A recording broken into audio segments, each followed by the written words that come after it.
So today I want to talk about transgenderism, and in particular, if any of it makes sense. Is it a valid experience, a valid life choice, or a valid path to go down? As far as I can tell, it's not. The trans experience in 2022 seems to be a matter of conflating sexuality and spirituality. They've replaced traditional aspects of the soul with their sexuality. It's replaced their personality, their religion, their soul. Their very essence has become based around their sexuality. But they don't even talk about the sexual aspect of it anymore. It seems to be a personality type, or your innermost person. It's long since dropped the morality or logistics of who you're banging and in what way. That's all besides the point. And since this seems to be a pretty serious life-defining choice, it would seem important to decide whether or not the whole concept is based in reality. From the outside, it all seems like madness, but even internally within the LGBT spectrum, there are no definitions, there's no rules, no constants, and each letter can barely coexist with one another. Douglas Murray, for example, has pointed out that the G's say that they just want to be like everybody else. The only difference is they are attracted to the same sex, but they want to be treated the same because they are the same, besides a single aspect of their life that just happens to be different. But the Q's, the queers, they say that there's nothing similar about them to anybody else, and they're having a radically different experience, whether it's because they're neurotypical or simply because being not straight immediately differentiates you from others, and so you should be treated as such. Totally different. Or take trans and non-binary. They are at odds with each other too. Here's the National Center for Transgender Equality's definition of non-binary. Most people, including most transgender people, are either male or female, so they're setting up a binary. But some people don't neatly fit into the categories of man or woman, or male or female. For example, some people have a gender that blends elements of being a man or a woman, or a gender that is different than either male or female. Some people don't even identify with any gender. Some people's gender changes over time. People whose gender is not male or female use many different terms to describe themselves, with non-binary being one of the most common. Other terms include genderqueer, agender, bigender, and more. None of these terms mean exactly the same thing, but all speak to an experience of gender that is not simply male or female. Now this makes gender this flimsy, nondescript, worthless definition that allows people to say that a man is still a man even though he wears a dress or has lipstick or heels on or, all while having a beard. It's a costume that doesn't follow any of the standard rules for what you're dressing up as. Its only rule is that there are no rules. There are no stereotypes. There are no binaries. There are no defining features of women or men. And just for an example, I'll read you something I saw on Twitter. I turned 13 years old in 1998. I lived in a medium-sized town in a blue state, and I was miserable because I knew that something was different about me. But I didn't know what it was. I didn't have a name for it.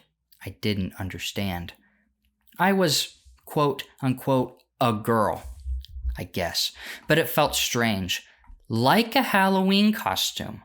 One of those cheap Party City costumes. Entirely and obviously fake. But all I knew was the costume. All I knew was the cheap, scratchy discomfort. You see, that's how they phrase it. They phrase it as a costume. So I'm not too far off in what I'm saying. However, trans people follow all the rules. Trans women are women, they say. Well, what is a woman? Nobody can answer that, except they know what the costume is, and they strictly follow the rules of the costume. They talk in a feminine voice. They dress exactly how a woman dresses. They grow their hair out. They get on hormones. They shave their Adam's apple. They are desperately trying to conform to the stereotypical definition of a woman that we all know. They are obsessed over fitting within one of the two binaries. This is why the LGBT movement can't define a woman, because the two things, transgender and non-binary, are at odds with each other. And if you settle on one standard definition, that is to say that a woman is definitely this, well, then you'd have the non-binary people mad at you. And if you say that women have nothing to define them, well, then transgenderism is rudderless. So they bury it deep under the various mantras they have. Love is love. I was born this way, or I feel like this or that, and so it's completely validated. Sam Harris says that the groves of faith are surrounded by a forest of non sequiturs, and that's exactly what they're doing here. They cover up all the flaws with meaningless slogans. The best I can tell, the only proof they have that transgenderism is a thing is based on the feelings of an individual. Now, this immediately puts it on the same shaky footing as UFO and Bigfoot sightings, testimony of miracles happening, wives' tales, and rumors. It's anecdotal. But can that actually be true? Is a man a woman just because he says he is? Can someone abandon their gender completely? Is it a spectrum? Well, I want to look at two things, this nature versus nurture dichotomy. So let's get into nature. Can a man really be a woman? Surely there is something to being a woman, certain prerequisites that must be fulfilled. J.K. Rowling would say, yes, there are. Giving birth, having your period every month, having a body and bones that are uniquely female, viewing the world through the perspective only your female brain can give you. Maybe that's feeling unsafe walking through a poorly lit parking garage, or worrying about someone spiking your drink. All those things are experiences that a man can never experience, no matter how many surgeries he has or how long he practices talking like a girl. Is being a woman only down to if you have reproductive organs or not? Of course not. Not all women have kids, but every person who has had a kid is a woman. In just the last 100 years, women have given birth 8 billion times, and never once was it a man who did that. So, glad we could clear that up. I'll bring something up I've heard Sam Harris talk about in regards to consciousness. He says that there is an experience of being a bat, that a bat is a conscious being, and there must be some experience that it's having. But to bring it around to the topic at hand, you cannot actually be a bat if you just close your eyes in a dark room and drink blood. That is not enough to make you a bat. There is something that it's like to be a woman. It is a unique, conscious experience that men will never be able to experience, no matter how hard they try. Whatever your personal feelings are, you were born as you. If you were born a man, then you are a man. And if they were to dig your bones up 1,000 years from now, we would know that you were a man, regardless of whatever mental parasite you suffered from when you were alive. Now, this is important because the whole argument is that they were born in the wrong body. They were supposed to be a girl. But the fact is, they weren't. That has to count for something. The fact that you weren't born as a girl is important here. The Hummer H2 may want to be a little Mazda Miata, and it can go through all the rebadging and paint schemes, and it can do little things here and there to have elements of a Mazda, but it will always be a Hummer at the end of the day.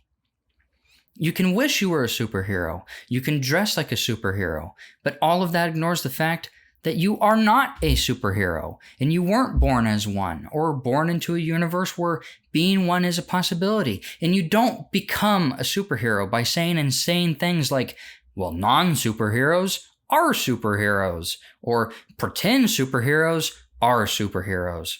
At the end of the day, it is a rejection of the reality that you were born into. As I stated at the start, I believe that the trans experience is a quasi-religious one, and that trans people behave in the same way people do as when they're in a cult. And they behave the same way when they leave a cult and when they detransition. I believe they become trans for the same reasons they join a cult. They're young, they're impressionable, they're weak, they're vulnerable, they have a traumatic past, maybe their parents dragged them into it. I think they transition because they want a community. They want to feel appreciated. They want to be unique and loved for being unique. And ironically enough, this gives them a recipe for how to be unique. And on top of all of that, if anybody disagrees with your choice, they're literally Hitler, and you're the next civil rights victim. There's other things going on too. As Abigail Shrier pointed out in her book, there's been a huge increase in teen girls transitioning, when historically it's been boys and young men who have transitioned. Why the sudden change? Well, with the increased exposure to the phenomenon, young girls have been trapped in ever higher numbers. Younger girls are extremely empathetic, and they take their friends' pain onto themselves. They feel it themselves. Maybe they have a friend that's seeing all this BS online and thinking that they're trans. And then their friend goes to an appointment and gets on hormone replacement therapy. And, testosterone is a natural antidepressant. And so their friend sees an immediate change for the better in their mood. And they mistake that as being a cure for their problems, when in reality it is not that at all. But they tell their friend that it works. Their anxiety and depression is better. And that stupid empathy, has worked its way into their friend's brain. And now they're thinking they're suffering from the same thing their friend was. And they need to do the same thing. And so they get on testosterone. And the cycle continues. And these are kids that have never held hands. They're too young to even render romantic feelings in their underdeveloped brains. They're too young to consent to sex, and yet they're making these huge, life-changing decisions without their parents' consent, all because they saw this crap on their phone. The phone is the major factor in the nurture category. Every person you see who says they're trans or non-binary heard about it from the phone. And if the year was 1287, they would just be a regular person. The phone is the gateway to a simulacrum of community, a hologram of a support system, an illusion of authenticity. It provides a fake reality for the person to join where they can completely disconnect from actual reality and enter a fantasy world. What you learn about these trans people is that they are in one of the biggest bubbles of all time. They know no straight people. They have cut ties with anyone who criticizes them. They are in an echo chamber to the nth degree. It's all they hear. It's all their world is. It's all they talk about. It's all their friends talk about. It defines them. It's all-consuming, all because of the phone. The phone is doing all the work here. It's incentivizing people to make decisions they would have never made before in real life. It's, if you just exist in real life, if you're just Amish, well, then you're never trans. If you're chronically online, or if you're into anime, or you're autistic and you're always online, well, then you have a higher chance of it. Because it's the gateway to this fake reality. We have completely abandoned counseling, conversation, sanity, and we've went with the affirming, blow smoke up their ass method, which, as you can see, is what the insane left wants because it's breeding more radical Democrats. It's not based in reality. It's a form of make-believe that has been pushed on people, and they've used the usual tactics to scare the sane people into keeping their mouths shut, while they push more and more stupid people to destroy their lives. They refuse to promote people who detransitioned, who put holes in their theories, who exposed the whole system of affirmation that destroyed their lives, when they were just kids. I saw a clip of Dennis Prager on Bill Maher in 2019, where he was saying that the left was taking the trans message too far. He said that people are claiming that men can menstruate, and he was endlessly mocked for that. That wasn't true. That wasn't happening. The members of the panel, well, they'd never heard that, and it was so unbelievable that they refused to believe it. But you know what? Dennis Prager was right. And to quote Academic Agent, there hasn't been a single right-wing moral panic in the last 300 years that wasn't 100% vindicated in the fullness of time. If there is a silver lining to any of this, it's that transgenderism proves that the slippery slope is absolutely real, and that we tell mistruths at our exceptional peril. And we avoid unpleasant truths at our peril as well, because they spiral out of control faster than any of us could imagine. I remember hearing in church that sin will take you farther than you ever wanted to go, and it will keep you there longer than you intended to stay, and it will cost more than you expected to pay. Gay marriage was legalized in 2013, and in less than 10 years, we are now teaching children how to have anal sex in school, how to tuck their penises, and 20% of Gen Z identifies as something on the LGBTQ spectrum. I would say that that is the steepest and slipperiest slope there is. How do we get out of this retarded death spiral we're in? I have no idea. I've tried to think this through 1,000 times. I've tried coming up with ways that are legal, that respect civil rights, that respect human rights. And in the end, you only ever come away with the conclusion that it will only go on and that human rights are overrated, civil rights are overrated, and that what we need to do to these people is... Whew! Glad I got that off my chest. I've been wanting to say all that for a very long time. Hopefully that made it into the video. Anyways, if you enjoyed this video and type of content I'm making, consider giving this video a like or maybe subscribing. It helps out the channel a lot and it continues to motivate me to make more videos. I'll see you all in the next video. Peace.